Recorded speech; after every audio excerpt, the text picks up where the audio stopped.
दोस्तों, इतिहास गवाह है कि जब एक सुपर पावर शांत बैठता है तो वह अक्सर एक बड़े तूफान की तैयारी कर रहा होता है।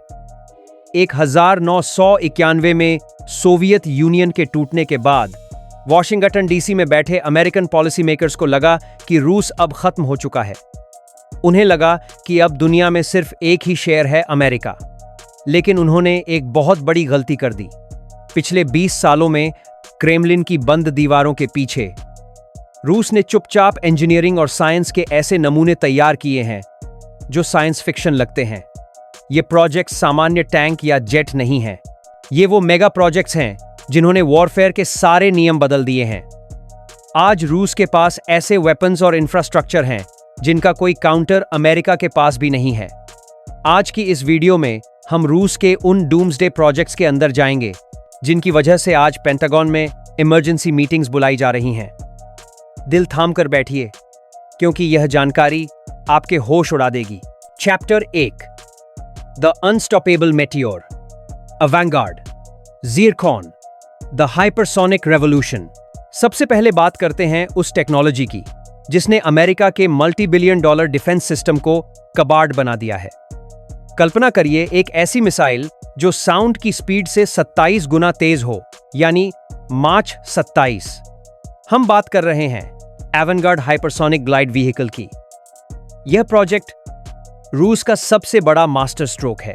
नॉर्मल बैलिस्टिक मिसाइल्स एक फिक्स रास्ते ट्रैजेक्टरी पर चलती हैं, इसलिए अमेरिका के THAAD और पेट्रियट सिस्टम्स उन्हें ट्रैक करके हवा में ही उड़ा देते हैं। लेकिन अवांगार्ड एक शैतान है। जब यह स्पेस से धरती की तरफ गिरता है तो यह एक प्लाज्मा क्लाउड के अंदर होता है।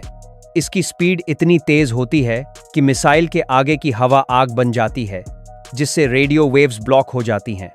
इसका मतलब अमेरिकन रेडार्स इसे देख ही नहीं सकते। और सबसे डरावनी बात, यह गिरते वक्त हवा में स्विम करता है, अपनी दिशा बदलता रहता है। पेंटागन के टॉप जनरल्स ने एडमिट किया है कि अगर अवांगार्ड लॉन्च हो गया तो दुनिया का कोई भी कंप्यूटर इसका रास्ता कैलकुलेट नहीं कर सकता। इसके अलावा रूस ने ज़िरकॉन मिसाइल भी बनाई है, जो समुद्र में किसी भी अमेरिकन एयरक्राफ्ट कैरियर को कुछ ही मिनटों में डुबा सकती है। Chapter 2, the monster of the deep, Poseidon Belgorod. अगर हवा में रूस का राज है तो समुद्र के नीचे उन्होंने कलयुग तैयार कर रखा है। अमेरिका की नेवी दुनिया में सबसे स्ट्रांग मानी जाती थी, थाइमसेर रगबगताता है, लेकिन रूस ने प्रोजेक्ट 9852 के तहत कुछ ऐसा बनाया जिसने यूएस नेवी की नींद उड़ा दी। इस प्रोजेक्ट का नाम है Poseidon status 6 oceanic multipurpose system. दोस्तों, यह कोई साधारण टॉर्पेडो नहीं है। यह एक nuclear powered under water drone है जो एक स्कूल बस के बराबर है। इसकी रेंज अनलिमिटेड है, यानी यह रूस से निकलकर महीनों तक समुद्र की गहराई में चुपचाप बैठ सकता है। इसका मकसद किसी शिप को मारना नहीं है, बल्कि अमेरिका के कोस्टल सिटीज जैसे न्यूयॉर्क या लॉस एंजलिस को तबाह करना है। इसके अंदर एक 100 मेगाटन का न्यूक्लियर वॉरहेड फिट किया जा सकता है। एक्सपर्ट्स कहते हैं कि अगर यह किसी शहर के पास फटा तो यह 500 मीटर ऊंची रेडियो एक्टिव सुनामी पैदा करेगा जो पूरे शहर को डूबा देगी, और वहां अगले 100 सालों तक कोई इंसान जिंदा नहीं रह पाएगा। इसे कैरी करने के लिए रूस ने दुनिया की सबसे बड़ी सबमरीन बेलगोरोड बनाई है।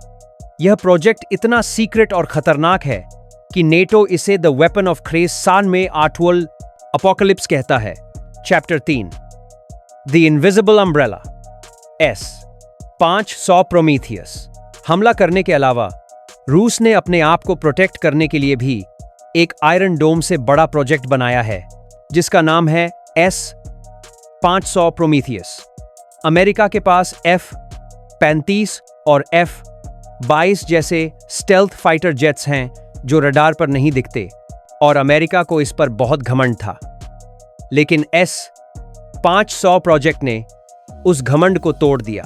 S-500 दुनिया का पहला ऐसा डिफेंस सिस्टम है जो न सिर्फ हवा में उड़ते प्लेन्स को, बल्कि स्पेस में घूम रही सैटेलाइट्स और हाइपरसोनिक मिसाइल्स को भी मार गिरा सकता है। इसकी रेंज 600 किलोमीटर से ज्यादा है, और यह एक साथ 10 टारगेट्स को एंगेज कर सकता है। इस प्रोजेक्ट का सबसे थ्रिलिंग पार्ट यह है कि यह लो अर्थ ऑर्बिट लियो में जाकर दुश्मन की आंखें सैटेलाइट्स फोड़ सकता है। अगर वॉर हुई और अमेरिका की जीपीएस सैटेलाइट्स काम करना बंद कर दें तो उनकी पूरी आर्मी अंधी हो जाएगी। S-500 रूस को एक ऐसा शील्ड देता है जिसके अंदर अमेरिका का कोई भी स्टेल्थ प्लेन घुसने से पहले 100 बार सोचेगा। Chapter 4 conquering the ice, the Arctic Trident. अब बात करते हैं जियोपॉलिटिक्स के सबसे बड़े गेम चेंजर की, द आर्कटिक। जब दुनिया ग्लोबल वार्मिंग से डर रही थी, रूस वहां एक नया एम्पायर खड़ा कर रहा था। आर्कटिक सर्कल में दुनिया का 30% अनडिस्कवर्ड गैस और ऑयल छुपा है। इस खजाने पर कब्जा करने के लिए रूस ने प्रोजेक्ट 22,220 लॉन्च किया। इस प्रोजेक्ट के अंदर रूस ने आर्कटिका क्लास के न्यूक्लियर आइस ब्रेकर्स बनाए हैं।